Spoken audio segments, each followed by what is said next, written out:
Engines don't die. They're murdered. And it's usually by one of these 11 cheap parts nobody bothers to check. 90% of engine failures start with a part that costs less than $20. You'll find one of these killers under your hood right now. And stick around. There's a bonus tip at the end that could literally save your engine's life. Kicking things off with part 11, PCV valve. The PCV valve is one of the cheapest parts under your hood and one of the most overlooked. But when it clogs or fails, it can wreck your engine from the inside out. PCV stands for positive crankcase ventilation. Its job is simple. Take those dirty gases that build up in your crankcase and send them back through the intake to be burned off. Keeps pressure down, keeps your oil clean, and prevents sludge. But when that valve sticks or clogs, pressure builds up in the crankcase. That pressure forces oil past gaskets and seals. It sends oil into your intake. It chokes your engine with sludge and carbon deposits. I've torn down engines with baked-on crud inside the valve cover, all because of a $7 PCV valve that never got replaced. You might notice oil leaks, a rough idle, or even smoke out the tailpipe. Fuel economy drops. Your engine runs like it's tired. Most drivers never check it. Some don't even know it exists. But I pull and shake mine every few oil changes. If it's clogged or not rattling, I toss it. It takes 5 minutes, costs next to nothing. But ignore it, and your engine could slowly choke to death. Let's move on to a part that can cook your engine in silence. Part 10, Thermostat. The thermostat might look like a small chunk of metal, but when it sticks shut, it can cook your engine in minutes. Its job? Control the flow of coolant. When the engine's cold, it stays closed to help warm things up. Once you hit operating temperature, it opens and lets coolant flow to the radiator. Simple job, but when it fails, especially stuck closed, you've got a disaster brewing. I've seen perfectly good engines overheat and warp the heads because a $15 thermostat failed. One time, a guy brought in a Civic that kept boiling over. Thought it was the radiator. Nope, thermostat stuck shut. It only overheated in traffic. And by then, it was already too late. You might notice the temp gauge spiking, no heat from the vents, or the engine taking too long, or not long enough, to warm up. But many people don't check until it's too late. Don't guess. If you're changing coolant for the 4th time, that will be around 7 years. Replace the thermostat too. Use OEM or quality aftermarket, not the bargain bin junk. A few bucks and 20 minutes can save your engine.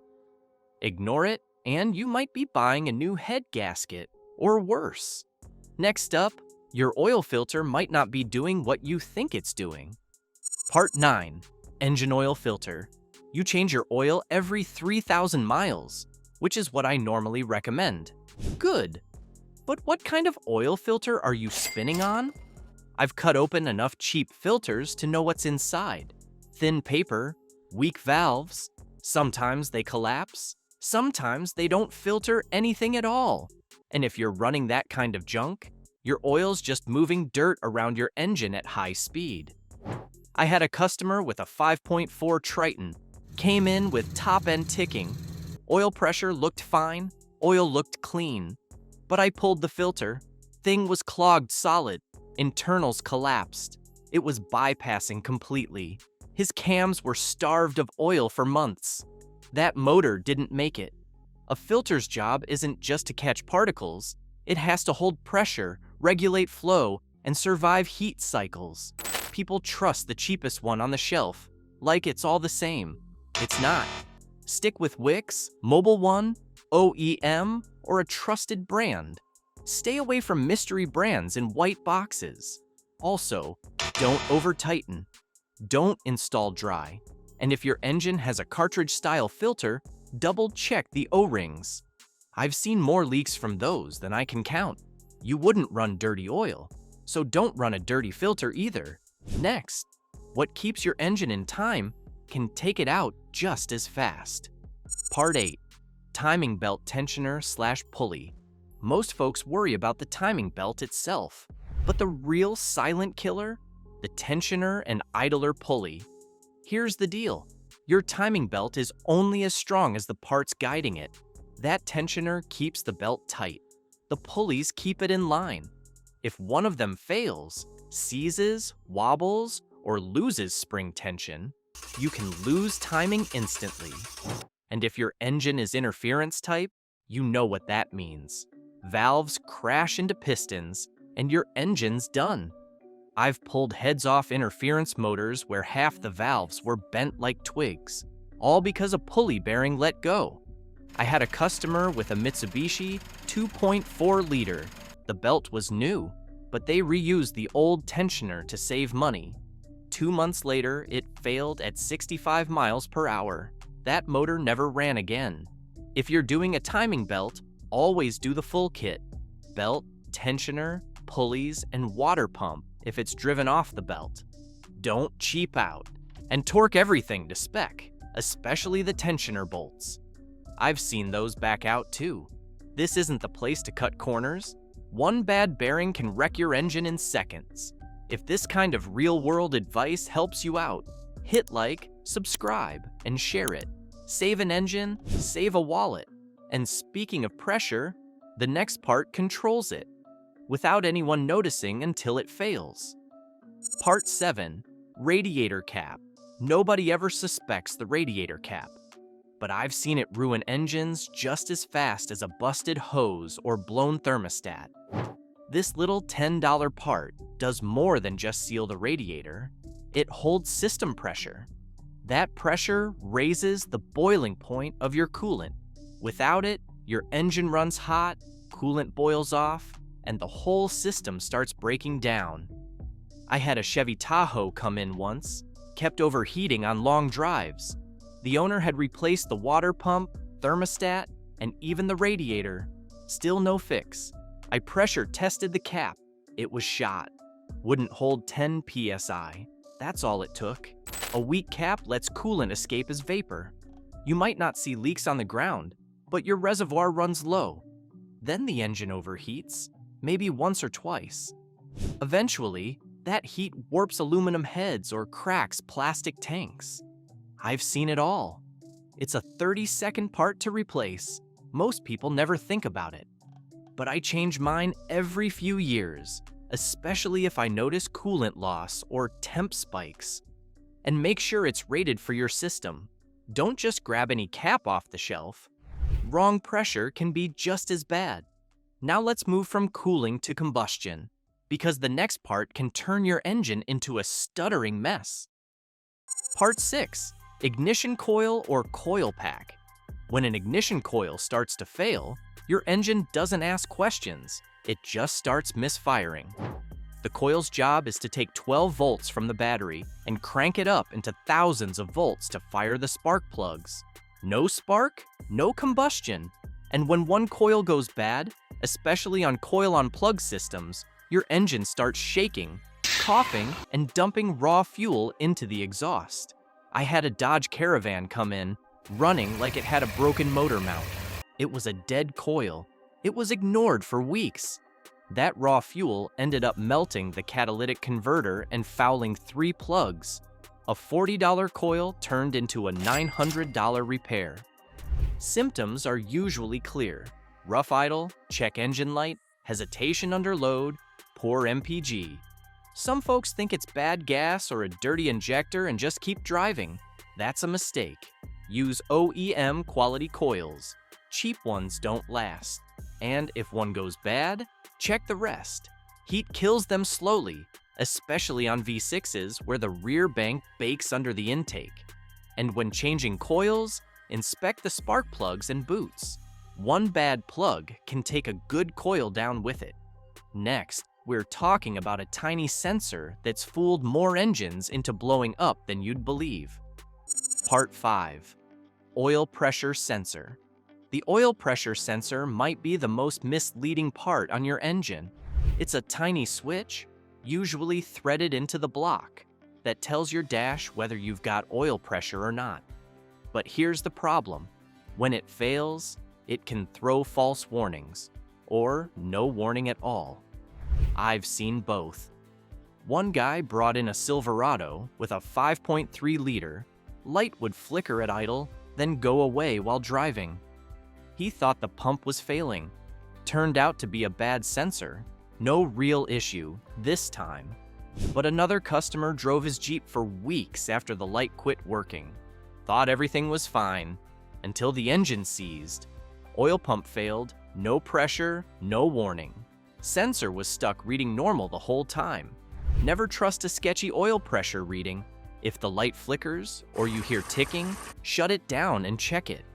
You can pick up a mechanical oil pressure gauge for $20 and know the truth.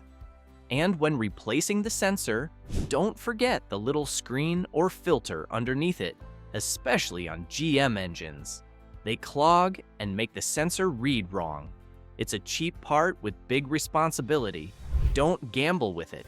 Coming up, one sensor that, when it fails, your engine won't even know when to fire. Part 4. Crankshaft Position Sensor. The crankshaft position sensor isn't just important, it's critical. Without it, your engine has no idea when to spark or inject fuel. This sensor tracks the exact position and speed of your crankshaft. The computer uses that info to time everything. Lose that signal? Your engine shuts off. Period. But here's the tricky part. It doesn't always fail all at once. I've had cars towed in that would crank strong but never start. No spark, no codes, just silence. A bad crank sensor can act up when hot, then work fine once the engine cools. That's what makes it such a headache. I remember an older Nissan Altima would stall randomly, sometimes at a red light, sometimes doing 60 on the freeway. The owner replaced the battery, alternator, and even the fuel pump. It was the crank sensor the whole time, $30 part, buried near the bell housing. If your engine dies randomly or cranks and won't start when warm, don't guess. Scan for crank sensor codes or look at live RPM data while cranking. No RPM? No signal? Want to go deeper? I break down 9 bad crankshaft position sensor symptoms in detail in another video. Click the link above to watch. It'll save you time, money, and a whole lot of guesswork. Next up, a sensor that quietly controls your fans, your fuel trim, and your cold starts until it doesn't. Part 3. Coolant Temperature Sensor. The coolant temperature sensor is one of those parts you never see and probably never think about, but it controls more than just the temp gauge. It tells your ECU how hot the engine is. That data controls fuel mixture, ignition timing, fan operation, cold starts, and even overheat protection. When it goes bad, the whole system gets confused. I've seen engines run rich, burn more fuel, and foul plugs. All because the sensor told the ECU the engine was still cold. I've also seen cars overheat because the fans never kicked on. Why? Bad sensor. One customer had a Toyota that wouldn't start easily in the morning. Cranked fine, but wouldn't catch. Sensor was reading 40 degrees Fahrenheit constantly. ECU dumped fuel like it was in Alaska. Engine flooded every single time. You might not get a check engine light right away, but if your gauge is acting weird, or your fans don't come on, or your MPG drops out of nowhere, this sensor could be the reason. They're cheap, easy to replace on most cars, and worth checking anytime you're having cooling or drivability issues. Because if the ECU's running blind, your engine's not running right. Next up, one belt, one failure point, and it can take your entire engine down in seconds. Part 2. Serpentine belt. You ever open the hood and see one long belt snaking around everything? That's the serpentine belt. It drives your alternator, water pump, power steering, AC, basically. If it spins, this belt is involved. Now here's the problem. People ignore it until it snaps. And when it snaps, things go bad fast. If your water pump's driven by it, and many are, your engine can overheat within minutes. No power steering? That's manageable? No alternator? Car dies soon after. But no coolant circulation? That's a meltdown. There was this Chrysler 300, belt shredded on the freeway. The driver kept driving. Didn't realize the temp gauge was climbing. By the time he pulled over, the engine was done. Warped heads, cooked gaskets, total loss. The belt itself is cheap, usually under $40. Takes maybe 15 to 30 minutes to change, even on tight setups. But most folks never even look at it. Signs it's going? Cracks, glazing, fraying on the edges, or that high-pitched squeal on startup. If you see any of that, change it. And while you're in there, check the tensioner and pulleys, like I said earlier. I've seen good belts chewed up by bad hardware more times than I can count. Next up, the part everyone forgets, yet your engine breathes through it every second it's running. Part 1. Engine air filter. Your engine breathes just like you do. And the air filter? That's its lungs. A dirty, clogged filter chokes airflow. Less air means rich fuel mixtures, carbon buildup, sluggish throttle, and poor fuel economy. It's like trying to run a marathon with a rag over your face. I had a customer come in with a Toyota Camry, said it felt weak, like it had lost power over the past year. MPG had dropped, no warning lights. We popped the filter box open, and I kid you not, it looked like it had been dipped in compost. Dust, leaves, bugs, completely packed. He hadn't changed it in over 60,000 miles. I wonder where he was doing car servicing. Clean air is critical for proper combustion. When the engine doesn't get enough, fuel doesn't burn right. That leads to carbon buildup on valves and pistons, rough, idle misfires, and long-term damage that slowly kills performance. Most filters cost under $20. You can swap one out in 2 minutes with no tools on most cars. Yet so many people forget it even exists. Check it every 15,000 miles. More often if you drive in dusty areas. And don't just blow it out with an air gun that pushes dirt deeper into the fibers. Let your engine breathe. It'll thank you. Bonus tip, don't cheap out on parts. Go with the real deal. Look, I've been turning wrenches longer than most of you have been alive. And if there's one lesson that never fails in this line of work, it's this. Buy cheap, buy twice.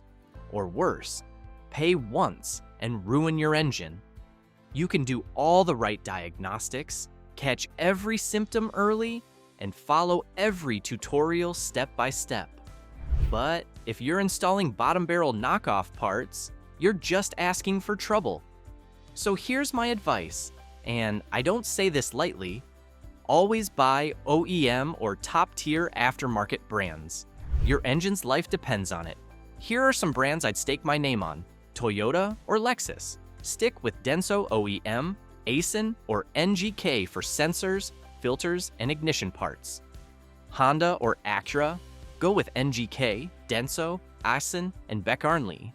Avoid no-name coils and sensors from sketchy sources. Ford, use Motorcraft, period. It's the gold standard for Ford parts, especially ignition coils and sensors. Chevy or GM, look for AC Delco. It's what the factory uses and what you should too. BMW, use Bosch, Mala, Hengst, or MAN. Don't mess with cheap aftermarket sensors. They'll throw codes and ruin performance. Nissan or Infiniti, stick with Hitachi NTK for sensors. And Denso. Those parts are built to spec. Hyundai or Kia, go with Mobi's OEM, NGK, and Gates for belts and tensioners. Volkswagen/Audi, use Bosch, MAN, Hengst, and Pierburg. Sensors and filters must be exact or the car will fight you. Also, avoid shady sellers. If that Bosch part costs $6 on some mystery website, it's probably fake. Buy from trusted retailers or directly from the dealer if you're unsure. Respect your car, respect your tools, and never cut corners on parts. Now that you know how these cheap parts can wreck your engine, there's still one crucial tip you're missing. In my next video, I'll reveal secret maintenance tricks mechanics don't want you to know. Tap now